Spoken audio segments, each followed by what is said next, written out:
ماريا ما كانتش عارفة تروح ولا تيجي منين لحد ما رجليها خدتها عند مامتها. كانت بتخبط على الباب لحد مامتها فتحت، وهي اترمت في حضنها كأنها كانت طفلة تايهة. وأخيرا لقيت مامتها قالت لها بحنية وخوف: في ايه يا بنتي؟ مالك؟ انتي كويسة؟ ماريا قالت بضعف وانهيار: لا، انا مش كويسة، انا مش كويسة خالص يا ماما، انا بموت. الأم بصت لها باستغراب على حالتها دي، وقالت ما بين نفسها: لا حول ولا قوة إلا بالله. بعد كده راحت قالت لها إن هي تخش، وفعلا دخلت، وهي قعدت جنبها وهي بتطبطب، وماريا حكت لها كل حاجة. أم ماريا قالت: لا حول ولا قوة إلا بالله. كملت كلامها وهي بتحضنها وهي بتعيط: معلش يا بنتي، أنا آسفة، أنا السبب، أنا السبب في كل اللي حصل ده، أنا اللي غلطانة، سامحيني، سامحيني يا بنتي. بصت لها بانكسار وقالت: انا مش زعلانه منك يا ماما، انا زعلانه اني سلمت قلبي لحيوان زيه. ما كانش يستاهل، ما كانش يستاهل حبي، ولا كان يستاهل اي حاجه. انا سلمت قلبي، وهو سلم لي ايه؟ ما سلمنيش اي حاجه غير جرح وكسره افتكرها طول عمري. كملت كلامها وهي بتقوم من على الكنبه: انا اللي غلطانه يا ماما، ولو في حد هيتحاسب فهو انا اللي هتحاسب وادفع ديوني. انا انا داخله انام يا ماما، عايزه ارتاح شويه. الام قالت بحنيه: روحي، روحي يا بنتي، ارتاحي، روحي، وانا بقى مش هسكت للحيوان ده. قالت لها: ماما معلش، انا مش عايزه اي مشاكل تحصل، والنبي يا ماما، ده لو بتحبيني. الام خدت نفس عميق وهي بتقول لها: تمام يا بنتي، اللي انتي شايفاه.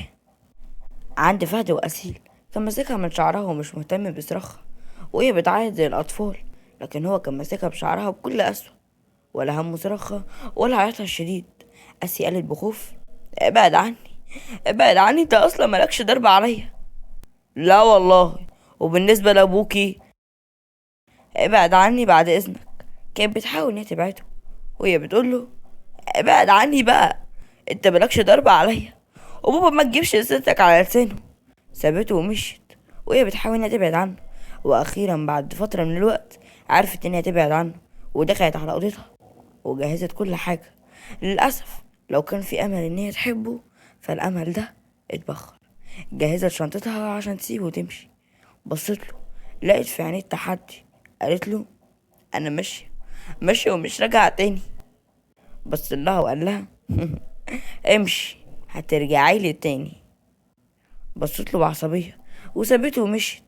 قد ايه ده هي بتضيق منه قوي، بقى كل شوية يضربها، فاكرها ما عندهاش كرامة. كرهت ان هي تروح عند باباها، ممكن لعل وعسى ان هو يحن عليها ويكون حماية ليها لو مرة واحدة بس. خبطت على الباب وبعد فترة طويلة فتح. بصت له بحزن وقالت له: بابا، فهد كل شوية بيضربني، انا تعبت مش عارفة اعمل ايه، تعالى معايا، خليه ما يضربنيش، او قعدني معاك فترة. فضل ان هو يزعلها، ودي حاجة خلتها تصدم. قال لها: بقولك ايه، انتي روحي على بيت جوزك يا بت، انا اصلا ما عنديش بنات. شهقت بصدمة من اخر كلمة هو قالها: ما عنديش بنات. قالت بحزن: انت انت اتبريت مني؟ الاب قلب برود: يا ستي اعتبريها حاجة زي كده، يلا بقى على بيت جوزك. بتسيبه وتمشي ومبكونش عارفة تروح ولا بتيجي منين، وللأسف الشديد بتضطر ان هي تروح على بيته. هو بيشوفها كده بيبتسم بسخرية واستهزاء. هو بيقول لها: مش قلتلك هتلفي وتدوري وترجعي لي انا برضو يا شاطرة؟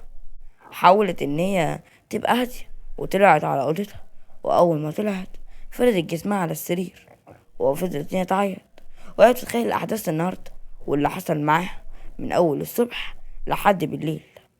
وفي صباح يوم جديد أبطالنا بيصحوا عادي ما عدا أسيل وماريا اللي كانوا منهارين وتعبانين. أسيل زعلانة جدا من ضرب فهد ليها وإهانته، أما عن ماريا فحاسة انها اتكسرت من اكتر شخص هي حبيته، وسلمته قلبها على طبقة من دهب كده زي ما هما بيقولوها. لكن هو عمل ايه؟ مسك قلبها عشان يكسره 100 حتة. كانت قاعدة جنبها وهي ماسكة طبق، وهي بتقول لها: يا بنتي، يا بنتي كلي لك لقمة بقى. يا ماما انا مش جعانة ولا عايزة اكل. يا بنتي حرام بقى عليكي، انتي تعبتيني معاكي. يا ماما صدقيني، انا لما الاقي نفسي كويسة هاكل واشرب وهضحك كمان. خلاص بقى. يا لهوي عليكي يا بت، بقولك ايه، لو عشان الزفت ده مش هتاكلي ولا تعملي اي حاجة؟ لا يا ماما، انا مش عايزة اخسرك علشان كلب زي ده.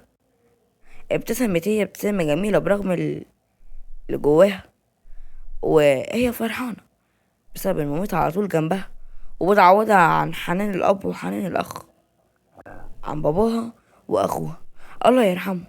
اما عن اسيا فبتكون شايفة نفسها ان هي نايمة في السرير وماسكة دبدوب وحضنه، لكن صوت الرعد بيحترق قلبها لما بتلاقي باباها بيقرب منها. كانت بتتكلم لكن هو كتم بقها. كانت مصدومة ومرعوبة وجسمها بدأ ان هو يرتعش، لانه كان بيعمل معاها حاجات ما يستحملهاش غير الانثى فقط، مش طفلة. كانت بتتكلم لكن هو كان بيكتم بقها على طول. بعد ما خلص عملته السودة دي، بص عليها لقاها بترتعش بخوف شديد. قال لها: على فكرة انا مش عايزك تخافي مني، دي لعبة حلوة قوي، وتعرفي لو لعبتيها معايا كل يوم هجيب لك حاجات حلوة كتير. للأسف بتعدي أيام وكل يوم هو بيعمل معاها كده، وهي بتكون فرحانة زي الطفلة البريئة، لأنها فعلا طفلة بريئة وبتدور على حنان. لكن برغم فرحتها إنها بقى ليها أب بيخاف عليها وكده، لكن كانت حاسة إن طفولتها ما فيهاش روح، طفولتها ضلمة وكئيبة، برغم إن كل حاجة حلوة فيها من ساعة ما باباها بدأ إنه يعمل كده معاها. صحيت من النوم وهي بتاخد نفس عميق، وهي خايفة جدا بسبب الحلم اللي هي حلمته ده. اما عن جاسر فكان بيخبط عليها، كان ناوي ان هو يسلم عليها قبل ما يروح الشغل، لكن بعد ما خبط كتير وما سمعش ولا كلمة، فتح هو الباب بنفسه ووقف. لا هي واقفة وبترتعش كأنها طفلة صغنونة خالص وعاملة قرب منها وهو بيقول لها: آسيا، مالك، انت كويسة؟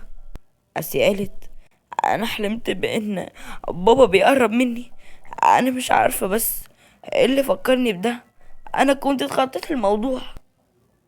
جاسر مسك ايديها وهو بيطمنها وقال لها باطمئنان: اسيا، ما تقلقيش، ولو فضلت الافكار بتاعت حازم وباباكي الواطي ده وراكي فانا اوديكي عند دكتور نفسي، ما تشيليش هم يا اسيا. اسيا قالت له: بس انت بتجيب فلوس قالت بالعافية. اسيا، خليكي واثقة فيا. بتهز راسها، هو بيسيبها ويمشي وهي بتبص ناحيته بشغف. وفي يوم من الأيام، في ليل من الأيام الممطرة، كانت بتلاقي بنت نية واقفة وهي بتبص على الرعد والأمطار. كانت البنت دي هي آسيا، وهي بتفتكر باباها وهي بيقرب منها بكل وحشية، وحازم اللي كان مسبب لها مرض ورعب. لحد دلوقتي بتقرر انها تنزل وتتمشى شوية، مش هتخسر حاجة. وفعلا بتنزل في ليلة بتكون كلها مطرة ورعد، بتتمشى في كل حتة وهي بتفكر في كل حاجة وأي حاجة، لحد ما بتقرر إن هي تروح العمارة. وفعلا وصلت العمارة ووقفت قدام الشقة، بس سمعت أصوات غريبة. قالت إن الجاسر ممكن بيكون جه وراحت، لكن اتصدمت لما سمعت إن البنت الصفرا موجودة دي، وشهقت بصدمة لما لقيتهم بيقربوا من بعض. كانت مصدومة، بصت لجاسر وجاسر بصلها، بصت له بعتاب وهو بصلها بمعنى ان هي ما تصدقش اللي حصل، لكن هي سابته وجريت. للاسف جريت وواجهت وراحت للضلمه وسابت شعاع النور. جاسر كان شعاع النور، حاول انه يجري وراها لكن ما عرفش. للأسف راحت نهائيا منه. كانت بتمشي لحد ما وقفها صوت عربية، طلع منها 2 حراس وخدوها، وهي أغمى عليها. صحيت لقت نفسها في مكان غريب، بصت يمين وشمال، لكن شهقت بصدمة لما لقت أكتر إنسان هي كرهته قدامها. ومن هنا خلص حلقتنا، وخلص معاها الموسم الرابع. بس كده.